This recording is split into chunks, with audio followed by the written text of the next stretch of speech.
Welcome everyone to another one-up guided tour. We're here looking at puzzle 270, the 9x9 that was released this very day. Let's go ahead and get started here. And while it is a 9x9, it is a little bit easier than some 9x9s because of this little black box in here simplifying things. I advise quartering it, and you're welcome to do that or not. Probably the Southwest is the least interesting or solvable at the very moment, but the Northwest is really live and we'll be playing into there. The biggest a piece of advice for solving this puzzle would be to look at tandem segments. That just tells us that segmented lines of a similar scope will solve together.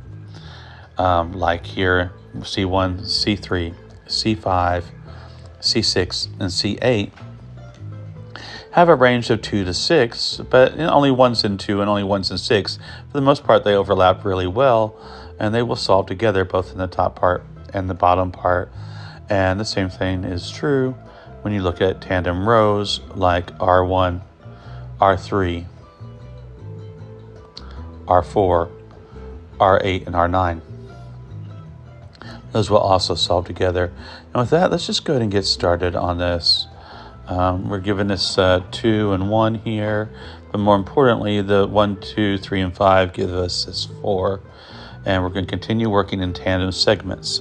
Rather than working in the segment we're in, we're just going to move across until we make some good progress, like here. There's only one left in here, and that's there. And we'll sweep these ones down. It's sort of like Space Invaders over here. Only one survives. And then we're going to sweep over to the right. And one more. And that gets us some ones placed. Up here, you see 1, 2, and 3. So that has to be a 4. That has to be a 2. And then right here, the tandem segment next to it gives us this. And then the one more tandem segment has to be the 4. And that makes this a 5. And this a 4. This over here has to be a 2. Which you see that one up there. Makes this a 1 and a 3, and this a 3.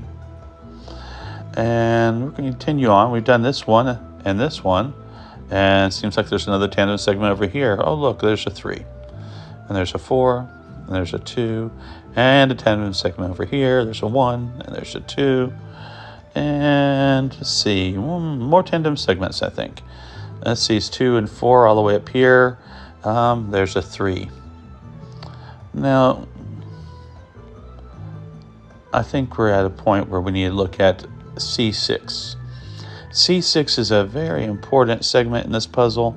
It needs to be pigeonholed correctly. This can only be a 5 or 6. This can only be a 5 or 6. So we have a 5-6 pair. Excuse me. Now, this next one here, R5, can't be the 5 or 6, and it also can't be 1, 2, or 3. So it is a 4. That gives us a 2. And that's it. That's the hardest thing in the whole puzzle. You have it solved now. It's just a matter of finishing. There's only 1 3 left here. And that makes the 1 here, because the others, of course, are our 5-6 pair. Let's see, it's a 4 down there. So that solves. Let's see, what does this need? It needs a 7. And it needs a... it needs a 5. Oh, and this needs a, let's do this row. It needs a 1, which goes there. And it needs a 4 and a 6. So that is our 6. That is our 4. And now all we need is a 5 and a 9 here. So this one is the 5, and this one is the 9. This 5 here makes this tandem segment pop with a 6 and a 5. Does this solve behind us? It needs 6, 8, and 9. I don't think it does yet. Let's go over here. We can solve down here. And there's a 4. And tandem segments, what do you think? All the way down here. Yep, there's a 3. And this 4 means it goes here. And we can go back up to this one, also a tandem segment in the rows. Okay, 2 and 1. We need 3, 5, and 6. That is our 6. That is our 5. That is our 3. This needs 5 and 6. So there's our 6, and there's our 5. It makes this a 6 and this an 8.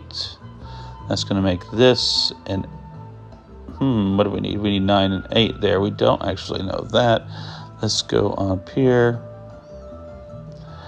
And 1, 2, 3, 4, 5, 6. We need 7 and 9. So there's our 9. There's our 7. There's our 8. And in this one, we need 9 and 6. So there's a 6. There's our 9. Over here, we need a 9. And there is our 8. And there you have it. And it's not necessarily a hard puzzle. Just start with the givens and recognize that segmented lines and unsegmented lines sometimes are best solved together separately or separately together. You know what I'm talking about here, though. By just paying attention to the segmented lines and ignoring the large digits, we could solve these in tandem quickly. And we just had one little pigeonholing exercise and one column, and the rest was easy. No hard logic. How'd it go for y'all? I hope it went as well for you as it did for me. If you have any questions about this, please comment, like, and subscribe. I appreciate y'all, and we will see you next time.